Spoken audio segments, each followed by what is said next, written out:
तसा आहे हा गुणीबाळ जो की मम्मीला हेल्प करतो, पण ऍक्च्युली त्यानेच थोडंसं पाणी सांडवलं होतं आणि मी व्हिडिओ काढते म्हणून तो जास्तच क्लीन करत बसला. तर बघा त्याची मस्त. तुम्ही लास्ट ब्लॉग मध्ये बघितलं असेल की आम्ही स्टार बाजारमध्ये गेलो होतो, तर हे काही सामान आम्ही तिथून आणलं होतं. खरं सांगते, भाजीपाला एकदम स्वस्त आणि फ्रेश भेटतो तिथे, आणि किराणा खूप कमी होता, बट खाण्याचं सामानच जास्त आम्हाला आणायचं होतं. सो आम्ही स्टार बाजारमध्ये असं काही घेतलं. तर झालं असं, आम्हाला कॉर्नफ्लेक्स खायचे होते बऱ्याच दिवसापासून, आणि त्यातल्या त्यात आहूंच्या मित्रांनी त्यांना सजेस्ट केलं होतं. सो आम्हाला कॉर्नफ्लेक्स खायचे होते, तर आम्ही येताना स्टार बाजार मधून आणलं.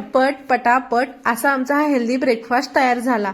तर ह्याच्यामध्ये मी कोमट दूध घेतलंय, त्याचबरोबर सीड्स घेतल्यात जे की खरंच खूप हेल्दी आहेत. ह्याच्यामध्ये मी ड्राईड क्रॅनबेरीज घेतल्यात, काही द्राक्ष होते, द्राक्ष कट करून घेतले, आणि रात्रभर मी इथं बदाम भिजत टाकले होते, ते सुद्धा कट करून घेतलेत. आता बघा हे एवढं हेल्दी आहे, मग साखर टाकून कसं जमेल, म्हणून मी ह्याच्यामध्ये मध टाकले आणि मस्त हेल्दी ब्रेकफास्ट तयार. आता गरमी सुरू झाले, सो दह्याचा डब्बा घरामध्ये रोज भेटणार, तर दुपारच्या जेवणामध्ये मी दही घेतले.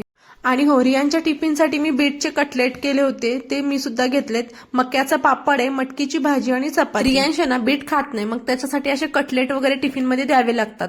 आणि ह्या बीट कटलेटची रेसिपी मी शूट केले, लवकरच आपल्या चॅनलवर अपलोड होईल. आणि आता गरमी वाढले, तर संध्याकाळची चहा स्किप करून आम्ही इथं कोकमचं सरबत पितोय.